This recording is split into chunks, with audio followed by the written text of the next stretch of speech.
오늘의 정치권 이슈 살펴보겠습니다. 김관욱 계명대 교수, 이종근 시사평론가 모셨습니다. 안녕하세요. 네, 안녕하세요. 안녕하십니까?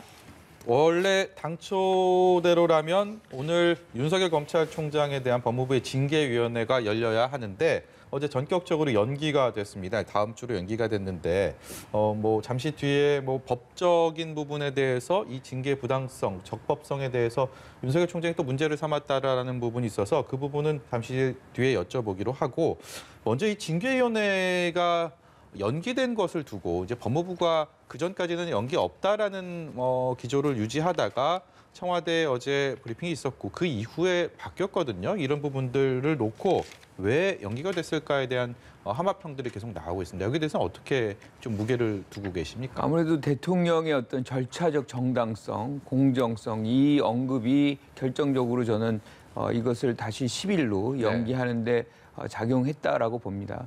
우리가 이제 지금 감찰위원회나 행정법원이 사실상 추미애 장관의 어떤 명령, 직무정지 명령에 대해서 사실 적법하지 않다, 이렇게 해석을 한 거잖아요.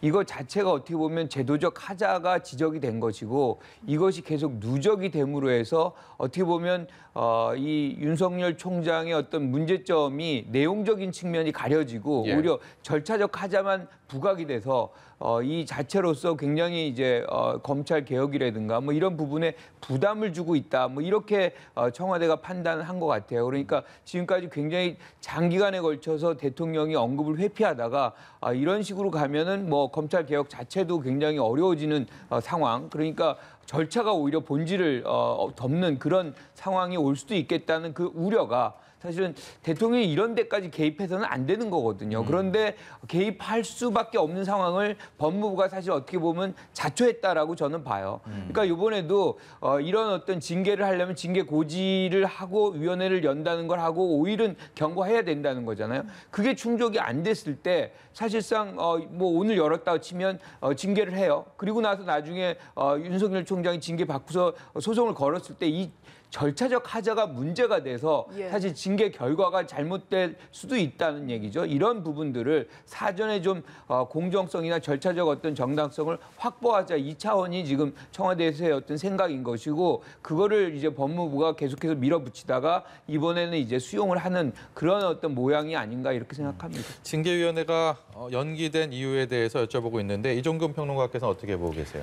일단 절차적 정당성이 결여되어 있다. 거기에 대해서 이 열린 공간 안에서 자유롭게 논쟁을 해서 결론을 내려라라는 뉘앙스로 지금 청와대에서 대변인이 대통령의 뜻을 이렇게 기자들한테 전달한 걸로 지금 알려지고 있습니다. 그런데 사실상 너무 늦었다는 거예요. 무슨 말씀을 드리고 싶냐면 이 절차적 정당성과 관련돼서 이것이 문제가 있다라는 징후는 그 훨씬 전부터 드러나고 있었거든요. 즉 한꺼번에 갑작스럽게 행정법원 결정문이 나오거나 혹은 이 감찰위원회에 그다음에 권고문이 어느 날 갑자기 나온 게 아니라 그 이전에 예를 들어서 그 대검의 감찰실에 있는 검사들이 문제 제기를 하거나 이 상당히 많은 검찰 대검 내에서 또는 법무부 내에서의 문제 제기들이 있어 왔거든요. 그런 과정들의 징후가 있었다면 사실은 모든 책임은 대통령한테 있다. 대통령이 져야 한다라는 명제처럼 그 이전에 이미 정치적인 어떤 해법을 동원해야 된다 또는 동반 사퇴를 해야 된다 또는 추미애 장관이 너무 드라이브를 많이 걸고 있다. 이런 식의 어떤 징후나 내부에서의 목소리를 더 빨리 캐치를 하고 어느 정도의 어떤 그런 이 컨트롤을 했다면 청와대가 모든 것에 대한 컨트롤 타워니까요. 했다면 이 상황까지 이루어지지 않았을 것이다. 이 상황이라는 건 어쨌든 지지율은 굉장히 급락을 해버렸고 또 법무부에서 지금까지 추진해 왔던 것이 뒤집히는 상황. 그러니까 어찌됐든 지금 두 번이나 이렇게 연기된 상황이면 법무부가 지금까지 초법적인 탈법적인 또는 적법하지 아니한 그런 드라이브를 걸었다는 것을 그거를 이 정부도 어느 정도는 인정하는 셈이 돼버렸잖아요. 그러니까 그런 어떤 시기의 문제, 시기를 놓쳤다는 문제는 계속 남을 것 같고요. 예. 아까 교수님께서 하신 말씀 중에 기억에 남는 게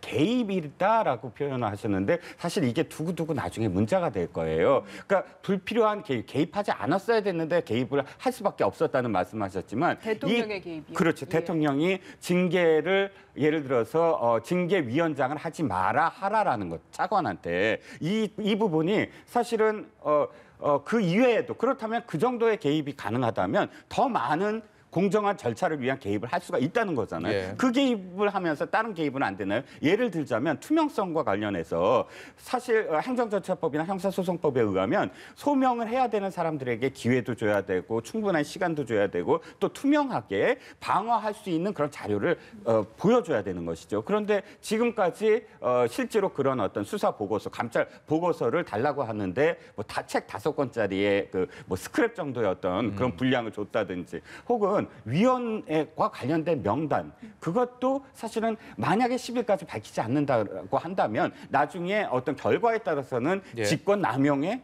어떤 결과가 될 수가 있거든요. 그러니까 대통령이 어디까지 책임을 져야 되느냐에 대한 아주 애매한 부분이 돼버렸어요. 그 부분이 아예 개입을 안 하시던가 개입을 한다면 전체적으로 다 이건 투명하게 해야 된다라고 이렇게 어떤 개입을 하시던가. 근데 어정쩡한 개입을 하시면서 청와대에서는 이건 개입이 아니다. 예. 올바로 가기 위한 그런 그 지시다. 이렇게 지금 표현했는데 사실 나중에 저는 이것도 사실 법적 쟁점이 만약 된다고 한다면 예를 들어 행정법원에 다시 뭐 소를 제기한다거나 뭐 한다면 나중에 또 문제가 될 수 있는 소지가 있다라고 보여집니다.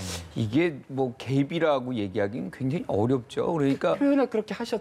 예, 뭐 아니 그러니까 지금까지 우리가 이제 책임 장관제를 하는 것이고 장관이 지금 어떤 이 처리하는 과정 속에서 대통령이 이거를 하나하나 이걸 해라 저걸 해라 할 수는 없는 거예요. 지금 사실 추미애 장관이 알아서 하는 것을 지켜보고 잘 하려니 이렇게 기다리고 있는 거죠. 그리고 그것이 결과적으로 이제 법무부 내에서 완결이 돼가지고 올라오면 예. 그거를 이제 처리하는 것이 그때부터가 대통령의 시간인 것이지 그러면 처음부터 법무부 장관을 겸임하는 게 낫죠. 그리고 지금 추미애 장관만 이런 절차적 하자가 있는 것이 아니거든요. 그러니까 윤석열 총장 같은 경우도 지금 감찰을 받으러 이제 간 거잖아요. 예. 지금 뭐 서면으로도 하고 그다음에 연락을 해서 언제 날짜를 잡자 검사 2명이 갔어요. 그런 부분에서는 또 거부를 했지 않습니까? 예. 그런 것들은 절차적 하자는 아닌가요? 그러니까 그런 부분도 분명히 있어요. 그거를 이제 사실은 추미애 장관이 감내를 하고 거기가 이제 뭐 윤석열 총장이 서면 조사는 먼저 받는다고 하면 그것부터 시작하고 조금 뭐 대질신문 나중에 했다 그러면 조금 절차적 정당성, 즉 방어권을 행사할 수 있는 시간을 좀 주는 그런 모양이 만들어져서 명분을 오히려 가졌을 텐데 너무 무리하게 이제 치고 들어간 것이 지금 이 상황을 꼬이게 만든 거라고 생각해요. 자, 이거는 이제 절차의 문제인 것이고 아직 본질의 문제는 전혀 논의가 심리가 아주 심층적으로 아직 안 돼 있거든요. 그러니까 그 부분을 갖고서 징계위원회에서 어떤 이제 심리가 이루어지느냐, 거기서 어떤 징계가 내려지느냐에 따라서 사실은 대통령이 그걸 바꾸서 이제 징계를 하든지 아니면 뭐 징계를 안 하든지 그거는 그 이후에 법무부의 징계위원회에서 나온 결과를 보고 대통령이 하는 것이지 예. 대통령이 자의적으로 지금 뭐 뭔가를 상상하고 예정하고 하고 있는 것은 아닌 것이죠. 예. 어쨌든 이제 징계위가 10일로 연기가 되면서 엿새 정도의 시간이 남아 있는데 그 사이에 또 논란이 될 만한 게 지금 윤석열 총장이 방어권 보장 차원에서 징계위원 명단을 공개하라고 요구를 하고 있고 법무부에서는 아직 공개하지 않은 상황이지 않습니까? 네. 근데 또 윤 총장은 이제 법무부 장관이 징계를 청구하고 징계위원 대부분을 또 임명할 수 있다는 부분을 문제 삼아서 위헌 소송을 제기를 했습니다. 네. 이 부분이 또 논란이 되지 않을까 싶은데요. 그렇죠. 이제 두 번째 부분부터 말씀을 드리면 저도 그 부분에 있어서는 굉장히 하자가 있다라고 생각을 해왔던 부분이에요. 무슨 말씀이냐면 원래 지금 검사에 대한 징계는 검찰총장이 제청을 해서 법무부 장관이 징계위원장으로 해갖고 징계위를 꾸립니다. 근데 이것이 검찰총장이 지금 징계를 받아야 되는 상황이니까 기존의 어떤 그런 이 검찰과 관련된 어떤 법상에서 해석의 여지가 분명히 있는 것이죠. 그런데 문제는 이겁니다. 지금 검찰총장에 대한 징계를 청구한 사람이 법무부 장관이 됐을 때 그럼 어떻게 되느냐에 대한 구체적인 어떤 구절이 없어요. 예. 근데 상황을 보면 이겁니다. 자, 징계위원장은 당연직으로 지금 법무부 장관인데 법무부 장관이 청구권자가 되니까 빠져야 된다. 그럼 차관이 징계위원장이 되는 상황이 돼버리고요. 그 다음에는 법무부 장관이 검사 중에 2명을 지명하게 돼 있습니다. 네. 이미 지명을 했는지는 모르겠지만 지명을 새롭게 하는 걸로 지금 생각이 들고요. 네. 나머지 3사람 중에 1사람이 이제 학식이 있는 자, 그 다음에 교수, 그 다음에 변호사에서 위촉을 한다고 돼 있는데 보니까 또 이 임기가 정해져 있더라고요. 그러니까 이 중에서 아직 명단이 공개가 되지 않았기 때문에 네. 정확하게 어떤 분들이 어떻게 되는지는 말씀을 드릴 수 없습니다만 일부는 아마도 이미 위촉이 된 분이 있을 거예요. 왜냐하면 임기가 정해져 있기 때문에 새롭게 꾸리진 않을 거거든요. 네. 중요한 건 아마도 10일간의 기간 동안 지금 명단을 제출하지 못하는 이유가 혹시나 위원들을 아직 위촉하거나 혹은 지명하지 못했기 때문이다라는 추측이 그래서 나오는 것이거든요. 실제로 만약에 위촉이 됐다고 한다면 4일 날 이미 징계를 하기로 했으니까 예. 명단이 충분히 나올 수 있을 텐데 아마도 검사 2사람에 대해서 만약에 추미애 장관과 뜻을 같이 했던 지금까지 그런 검찰국장이라든지 이런 분들을 하게 되면 기피 사유가 돼버리고 예. 그렇지 않은 사람을 하게 되면 검찰총장에 대한 징계를 하게 되는 부담 때문에 네. 피하는 사람들도 있고 그런 문제 때문에 아마도 아직 못한 게 아닌가라는 분석도 있지만 그럼에도 불구하고 저는 10일 이전에 분명히 공개를 해야만 네. 할 것이다. 만약 공개를 안 한다고 한다면 네. 대통령께서도 말씀하셨던 절차적 공정성에 굉장히 많은 위배가 될 것이다. 예, 라는 생각입니다. 어찌됐든 간에 저희가 좀 이 얘기 너무 오래 하고 있어서 좀 잠깐 정리를 하면 윤석열 총장 측에서 오늘 신청한 법적인 문제 제기는 일단 검사 징계위원회에 대한 것 자체를 현재 상황에서 열리면 안 된다라는 그런 기반 하에서 이것이 위헌이다라는 주장과 거기에 대해서 또 이 헌법재판소의 결정이 나오기까지는 시간이 워낙 오래 걸릴 테니까 그 사이에 징계위원회가 열릴 테니까 거기에 대해서 효력을 중지하는 이른바 가처분 신청을 한 상황이기 때문에 이것이 또 앞서서 행정법원의 직무정지 이 판결에 대한 부분과 마찬가지로 향후 상황에 대해서 상당히 영향력을 발휘하지 않을까라는 생각도 들거든요. 저 요건 2가지로 나눠서 봐야 된다고 생각해요. 그러니까 징계위원회 위헌 공개 문제는 네. 하나고 예. 그다음에 지금 법에 대한 위헌 소송을 하는 것은 또 다른 것이다. 네. 사실은 위헌 소송을 해서 위헌 판결이 난다고 해도 윤석열 총장한테 적용이 안 돼요. 그렇죠. 예. 예. 그러니까 이거는 사실 본인에게 적용이 안 되는 것을 지금 위헌 소송을 내는 것은 즉 본인의 어떤 대한 징계가 부당하다는 것을 정치적으로 보여주기 위한 일종의 정치적 행위인 것이지 예. 이것 자체가 사실은 모든 징계위원회가 끝나서 다 모든 것이 끝난 다음에 만약에 진짜로 부당하다면 그때 했다 그러면 저는 정치적 효과를 노리는 거라고 생각하지 않을 것 같아요. 법적인 근간을 노린다기보다는 정치적인 그렇죠. 효과를 지금의 상황은 정치적 효과, 즉 본인에 대한 징계가 잘못된 법이다. 그런데 법은 이미 있는 겁니다. 예. 이것을 지금 현 정부가 만든 거 아니거든요. 있는 법을 그대로 적용하는 것 뿐인데 거기에서 불합리성이 있다 그러면 그 전부터 뭔가를 고치려는 노력은 없었고 네. 지금 와서 한다는 것은 본인에게 적용도 안 돼요. 그러면 예. 모든 것이 끝난 다음에 해도 늦지 않은 것을 지금 하는 것. 저는 정치적인 부분이 크다고 보고요. 또 한 가지 징계위원회 위원회 공개 문제는 저는 이 절차적인 문제의 어떤 정당성 확보 차원에서는 공개를 해야 된다. 그러니까 이게 기피권이 사실은 어떻게 보면 윤석열 총장이 윤석열 총장 있거든요. 쪽에 있죠. 예. 그러니까 그 부분을 확보해 준다는 예. 차원은 지금 대통령이 얘기하는 절차적 정당성, 공정성을 확보하는 것과 동일한 것이기 때문에 네. 이 부분을 어떻게 하든 법무부에선 개인정보 보호라든가 이런 거 있지만 사실은 이건 더 중요한 것은 그 권리를 보장하는 법에 있기 때문에 반드시 이건 공개를 해야 된다 이렇게 네. 생각합니다.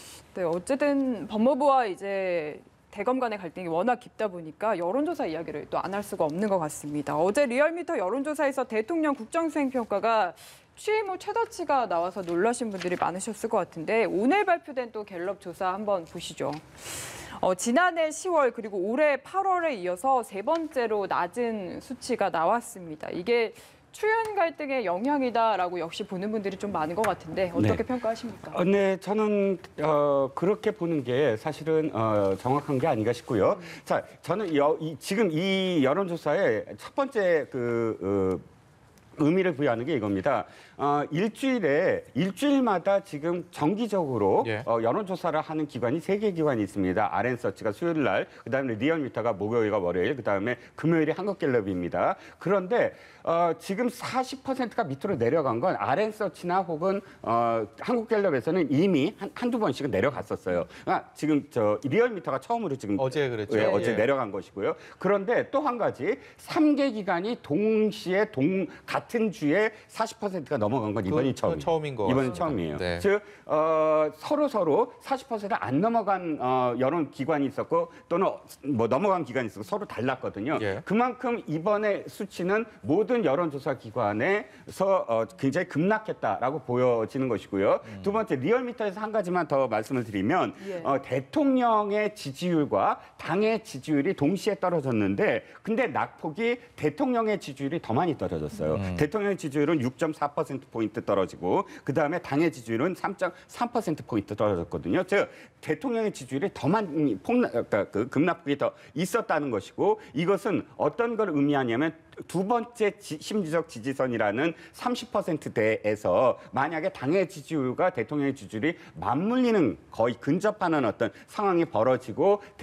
지금 당에서 무엇인가가 잘못되지 않았는데 당의 지지율과 대통령의 지지율이 연동된다면 그건 예. 정부의 어떤 책임으로 당에서 바라볼 거고 집권 4년 차, 5년 차에서의 당의 지지율과 대통령의 지지율이 서로 경쟁적으로 밑으로 떨어지는 상황이면 당연히 그다음부터는 레임덕이 올 수밖에 없는 상황이다. 지금의 어떤 그런 여론조사는 레임덕의 징후가 보이는 그런 단초가 있다. 그래서 청와대가 어저께도 기자들한테 굉장히 지금 심각하게 보고 있다라는 뉘앙스로 지금 답을 한 상황입니다. 자연스럽게 대권 주자에 대한 지지도에 대한 얘기를 넘어가 볼까 싶은데요.